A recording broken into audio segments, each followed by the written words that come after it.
You gain control of J.K. Rowling's Twitter account for a day. What unnecessary piece of information do you add to Harry Potter lore?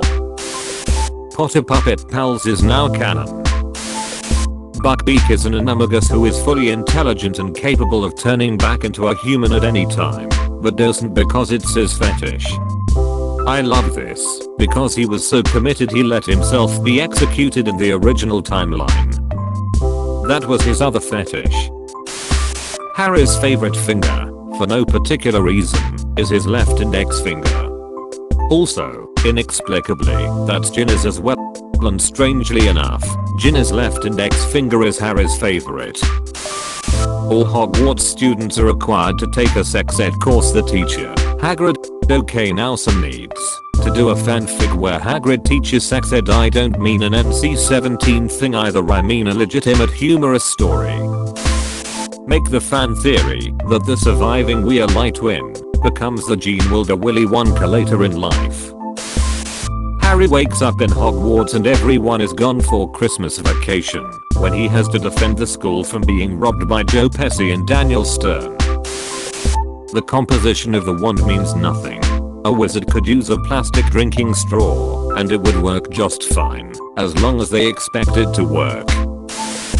Snape was a stamp collector. This is the real reason James Potter bullied him. It was really him, and not the Weasleys who wrote and mailed the letter inviting him to the Quidditch World Cup. All those stamps on the envelope were his way getting back at James. The sorting hat was %100 unnecessary for class distribution. Its primary purpose was to get rid of head lice.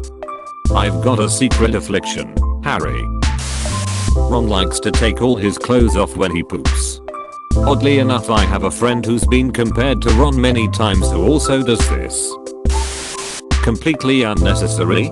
For a brief time in 1956, teenaged wizards used to bewitch vacuum cleaners to use in lieu of broomsticks. When you're using the invisible cloak, you're not actually invisible, you're naked. They just choose to ignore you as to not make things awkward. That explains why Fudge and Malfoy send Hagrid straight to Azkaban without a trial in book 2 when they walk into Hagrid's hut while Harry and Ron are hiding. Alright, so we are just going to give him a warn.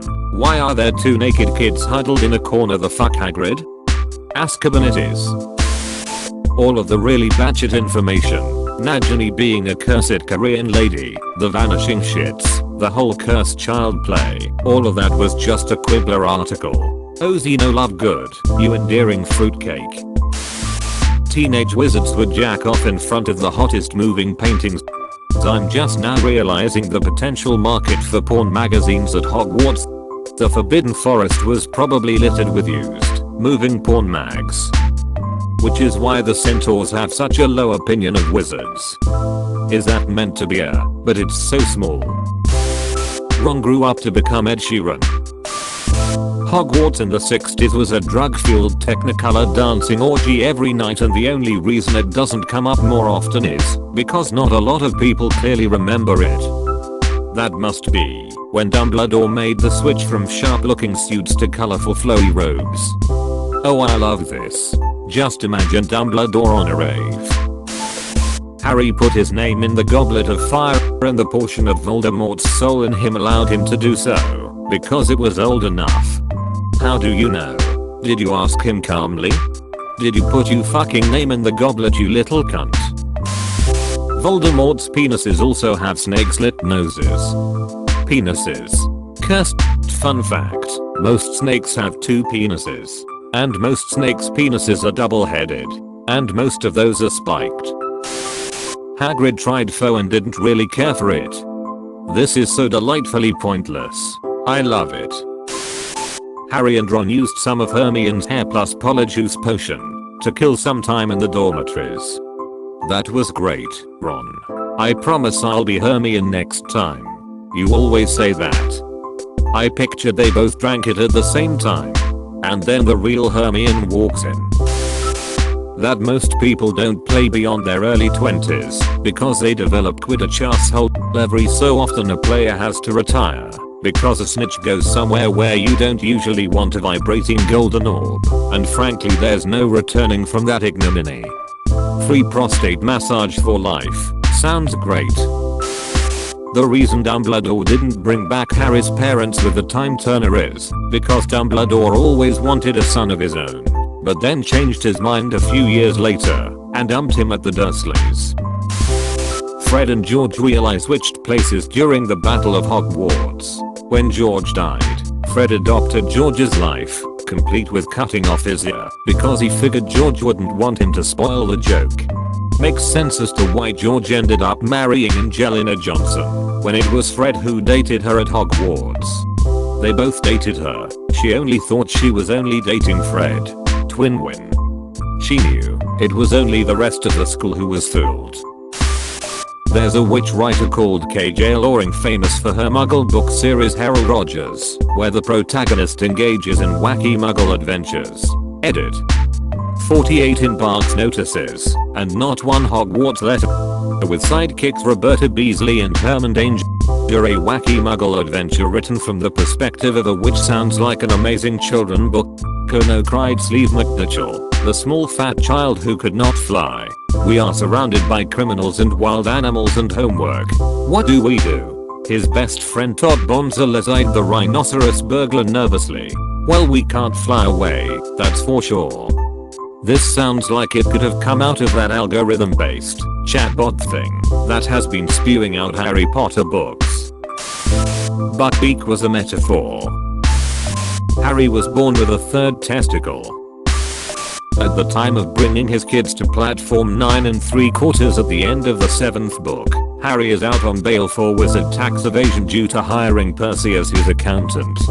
Alternatively, Harry is flat broke at the end of book 7 and lives a life of complete poverty. You see, the wizarding bank was no longer willing to do business with the man who strolled in the front door and robbed the fuck out of them. Since goblins can't use wands, they also seized all funds from Harry's vault to pay wizards to repair the damages. After book 2 and the Polyjuice experiments, Ron and Hermione permanently switched places.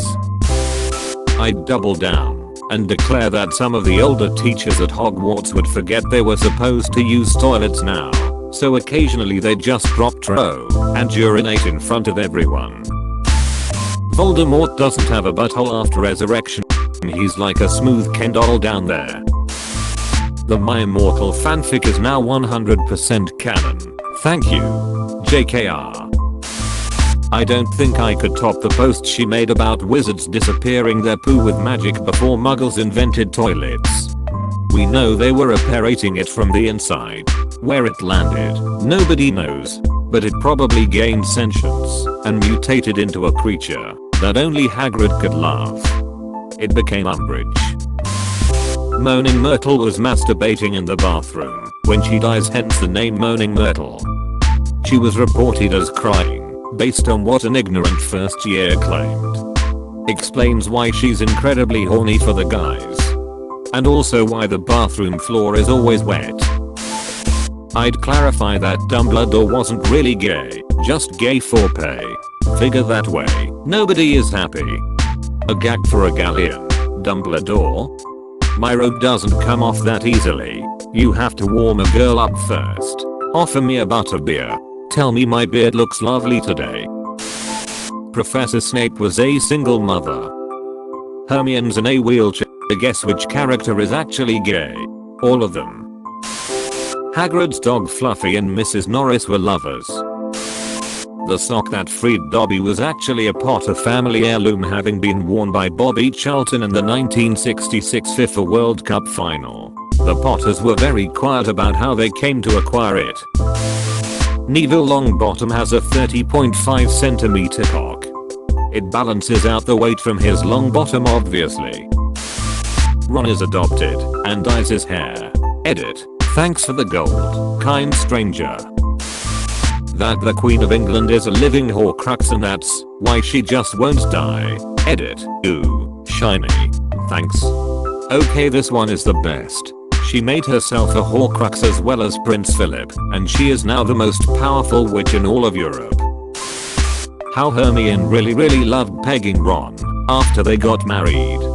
I'd allow it. Snape was a never nude edit. Holy shit, this blew up. Thank you for the gilding. The goblins at Gringotts don't have children.